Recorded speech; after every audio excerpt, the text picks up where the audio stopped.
I'm calling the police. You people think you can just refuse to pay HOA fees. That's what our neighbor Karen shouted at us 3 days after we moved in. 3 days. We hadn't even unpacked the kitchen, and there she was standing in the yard with her clipboard acting like she ran the whole block, which, as it turned out, she basically tried to do. If you've ever had a neighbor like that, you know how it feels like stepping into a bad reality show, except this one was real, and we couldn't just switch it off. The moving truck had barely turned the corner before Karen Mullins showed up, all 5'5" of her in business casual weekend wear, holding that clipboard like it was some kind of badge. "Hi there, I'm Karen Mullins, your HOA president. Welcome to Maple Ridge Estates." Her smile looked friendly, but her eyes said something else. My wife Janet walked out with her work gloves still on, cool as ever, just taking it all in like she was studying an interesting bug under glass. Karen handed us a manila folder, 47 pages of rules, fines, and I swear instructions on how high the grass could be, what color mailbox you could own, what type of flowers you were allowed to plant. The welcome felt more like an audit. Janet flipped through it, and in that quiet way of hers started asking the questions nobody else ever did, like when the HOA was formed, who was on the board when the meetings were held. Karen kept her answers slick, but I could see Janet filing it all away like she was already piecing together a puzzle nobody else saw. It got weird fast. Within 2 hours of moving in, Karen was already warning us about our long lawn. Never mind we just arrived. Never mind the grass was basically a 1/4 inch too tall, if you squinted at it sideways. "Property standards don't take breaks," she said, her laugh sharp as glass. Yeah, I thought she was just another nosy neighbor at first. But then Janet spread out those HOA papers across our coffee table that night, and I realized this wasn't just about a cranky neighbor. This was something else. Buried in all those rules was a fee schedule straight out of a bad sitcom, $75 a month. Plus charges for everything from appeal fees to emergency assessments that could be levied at any time. When was this HOA created again? Janet asked, scrolling through her laptop.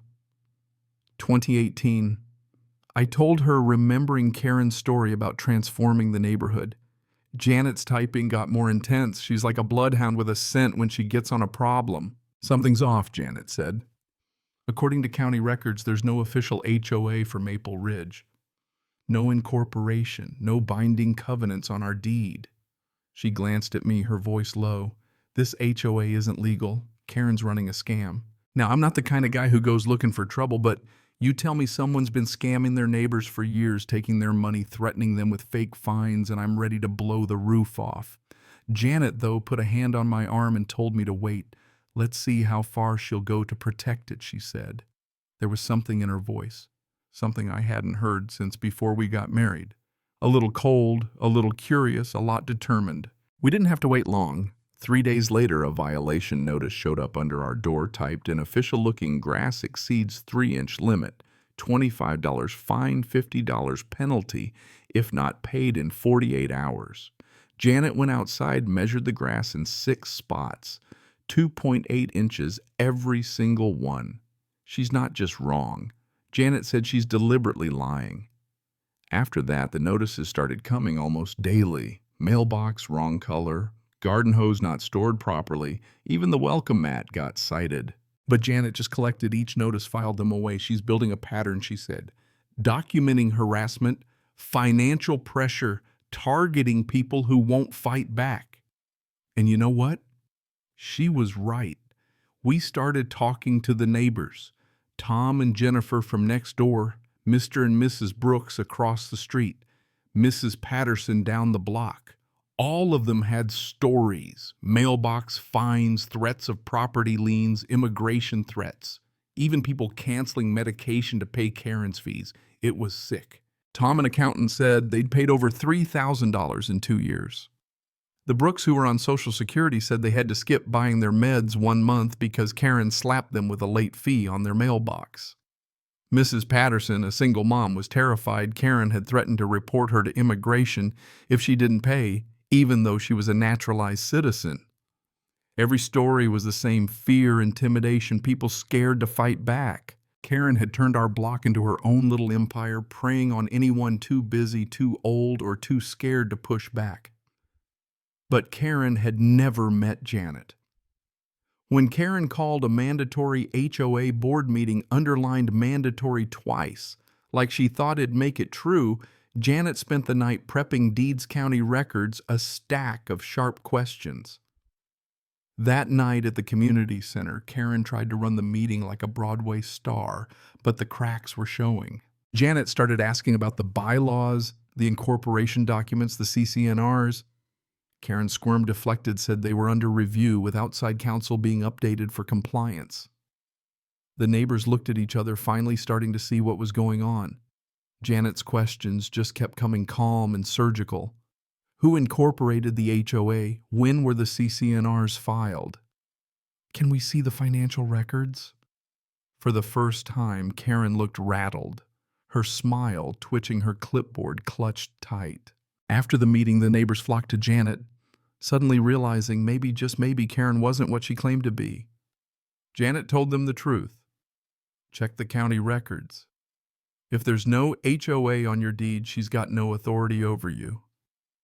That moment was like someone had turned on the lights in a dark room.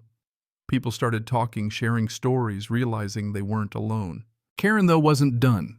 3 days later, she showed up in our driveway with a city code enforcement officer filing complaints about everything from our grass to our shed to our fence height. The officer checked everything, polite but skeptical, found nothing wrong. Turned to Karen and said, "False complaints waste city resources and can result in fines." She left fuming, her face red.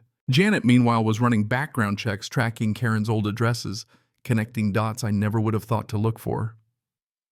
She found aliases, fake HOA schemes, $500,000 stolen across 4 states.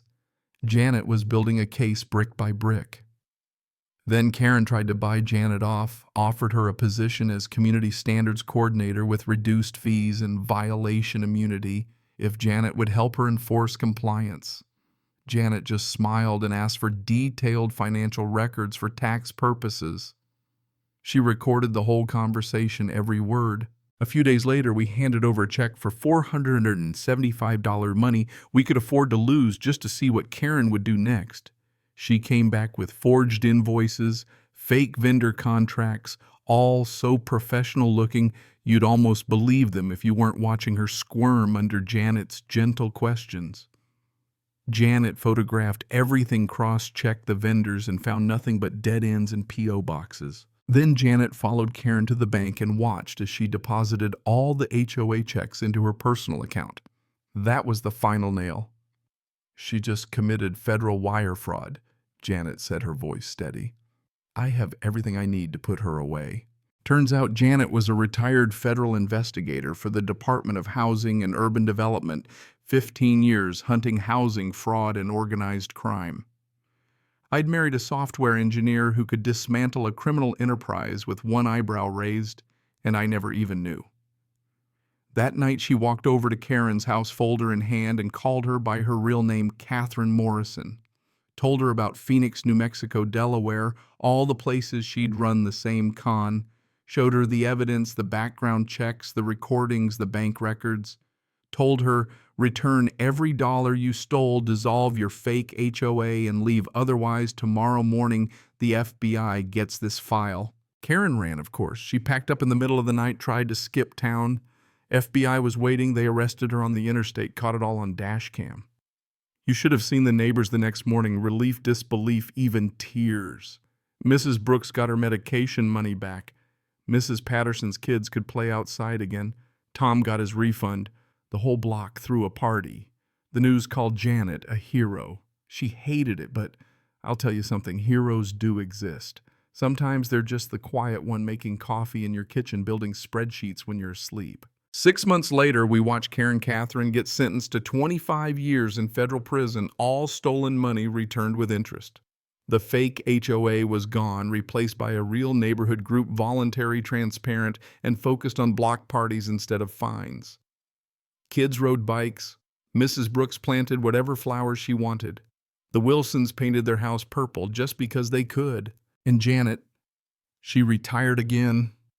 Or so she said. The calls kept coming. Another HOA scam in Florida. Another Catherine Morrison. Another group of families who needed help. I said I was retired. Janet told me not that I quit. That's the thing about people like her. They don't know how to look away when someone needs help. So, yeah, the real story isn't about Karen or Catherine or whatever name she used. It's about all the people who finally got their homes, their money, and their peace back. Let me ask you, if you knew a scam like this was happening on your street, would you speak up? Would you fight back even if it meant risking a little peace to do what's right? Drop your thoughts below. And if you've ever dealt with a power-hungry HOA president, I want to hear your story, because sometimes the only way to make change is to share what really happened.